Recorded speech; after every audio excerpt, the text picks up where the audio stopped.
there were a lot of negative comments saying that her face does not look like Ushiwaka at all. Hi and welcome back to the channel. I'm Steven from X Studio. Today I have an old anime figure review. I'm not sure if I can even call this figure old.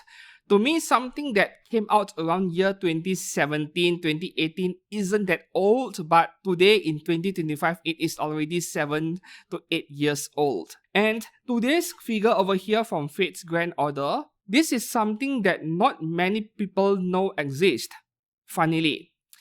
And I did not even know that a scale figure of Ushiwakamaru even existed until one day when I was watching FGO Babylonia, the anime adaptation, and I was like, I like her a lot.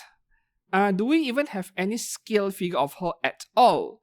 Why aren't there any? And then a quick search in myfigurecollection.net.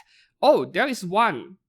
It was made by a figure company that I never have much nice things to say about, which is Pulchra. And until today in 2025, this is still the only Ushiwakamaru scale figure ever made.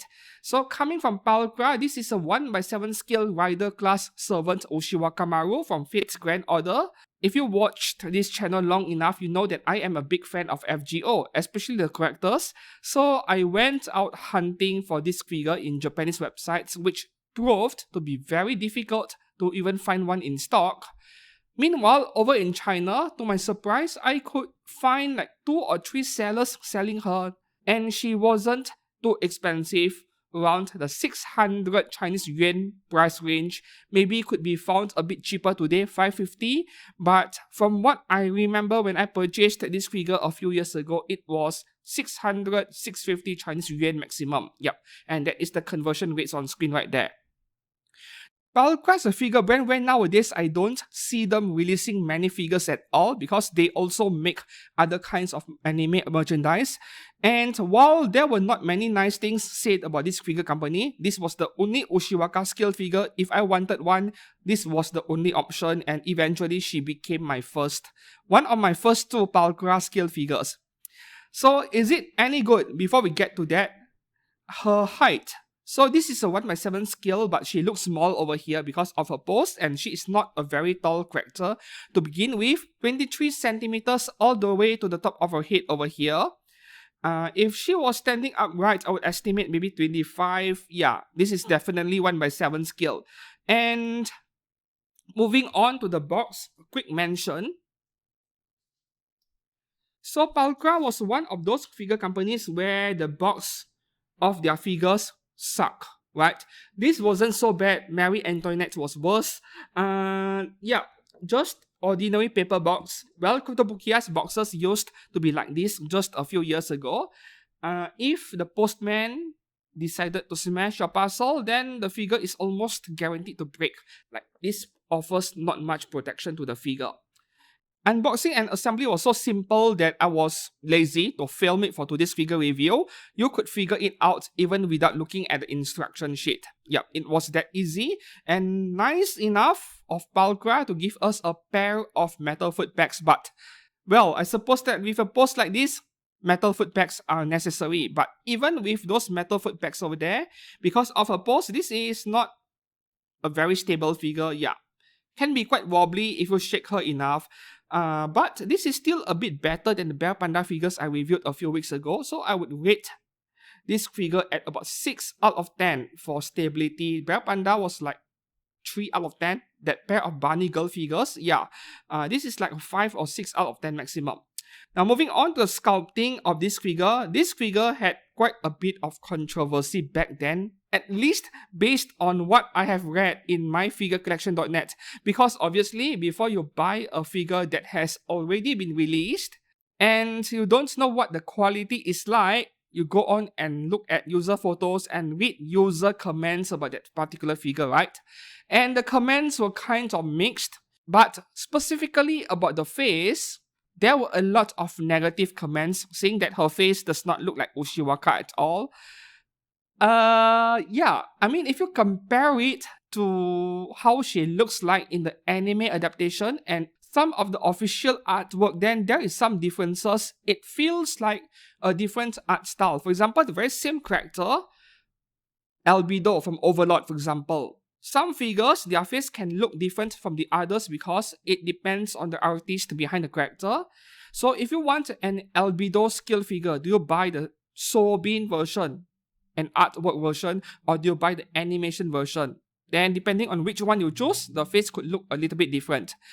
So despite the slightly negative comments about how her face doesn't look like Ushiwakamaru, I took the risk, I gambled on it, I purchased the figure anyway, and I would say that yeah, the face is different from what we see in the anime, but at the same time, it does not look that bad at all. She looks quite badass, to be honest. Yeah, in the anime, she was like very cheerful in a way, very cheerful, very happy-go-lucky. But over here, she looks quite serious, not the same feel, not the same vibe. So I get the complaints from other collectors, but I don't hate it, to be honest. As for everywhere else on this figure, the detail level for a skill figure by a B tier, B minus tier figure company, and from 7 to 8 years ago, it is actually fairly decent. In fact, when I look back at this figure today, I was asking myself, hey, this figure doesn't look that bad at all. I checked back my video footages for today's figure review. I was asking myself, since when did this Ushiwakamaru scale figure by Pulchra looked so good? Because the user photos in MFC were not like that. And then I realized that I have been too harsh on Pulchra as a figure brand, on this figure in general, and this isn't that bad at all when I look closely at whether there are any faults, any flaws in the sculpt. Like, are there any ugly gaps or seam lines? Are there adhesives or glue leaking out from between two separate parts from any gaps? And there are none of them on this figure. Like, I had to triple check.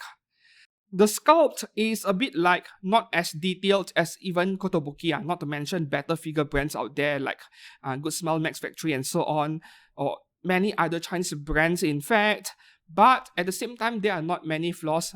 Speaking of the lack of detail, this is especially applicable for the hair. I think the outfit is fine, but the hair, it feels like they could have gone into more details, but yeah, this is all we get from Pulchra. Now moving on to the paintwork, if we look at the detail parts on her outfit, on her armor, if you can even call that an armor, most of the gold color trims, the detail parts are painted very precisely, not much paint bleeding or scratches to be found.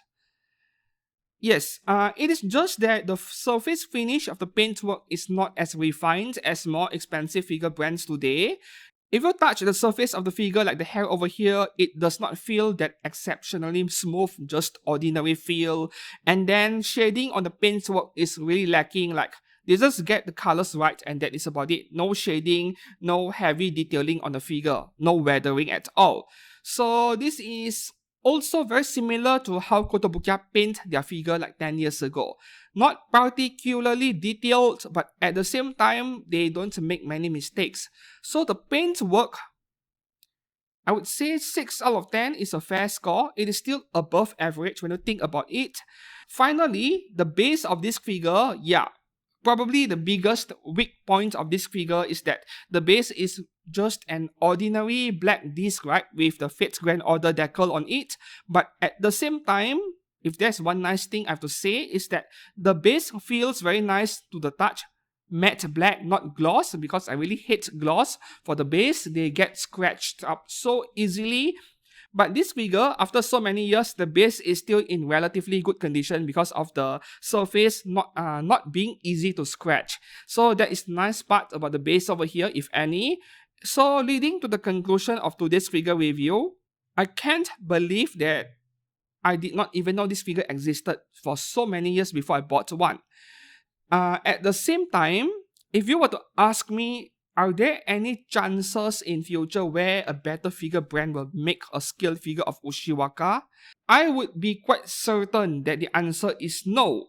Unless we are talking about Avenger Ushiwaka, yup, Avenger, then maybe there is a small chance where one figure company will pick it up. Be it Aniplex or even Medicos. You know, Medicos went for an Avenger class servant as their next figure recently. So there is a small chance where someone will do, but for the Rider class or even the Assassin class of Ushiwaka, which I kind of like as well, I don't see another figure brand picking up. Which is the sad part, because now FGO is not exactly the most popular game anymore. Maybe still in Japan, but outside of Japan, not so much anymore. And because of the declining popularity of this game, I don't see figure brands picking up a character which is not a saber face, unfortunately. So this is all we have. This is one of those figure predictions I have that I'm fairly confident I am correct, but I'm praying to be proven wrong, because I want a better figure brand to give us a nice high quality scale figure of Ushiwaka, and I would pay 30,000 yen for that. My final question for you, if you see something like this, which is far from the best FGO figure ever made, but you really like Ushiwakamaru, if you see one in stock for a very reasonable price, would you pick one up? I would love to hear your thoughts on this, right? And it has been a while since the last time I reviewed FGO figure, because my budget went to something else. Nikkei is one of them, obviously. But we'll see. I'll get back to reviewing more FGO figures in the near future. And until then, thanks for watching. If you found this review helpful or informative, please give it a like, subscribe to this channel for more anime figure content every week, and I'll see you guys again soon. Goodbye.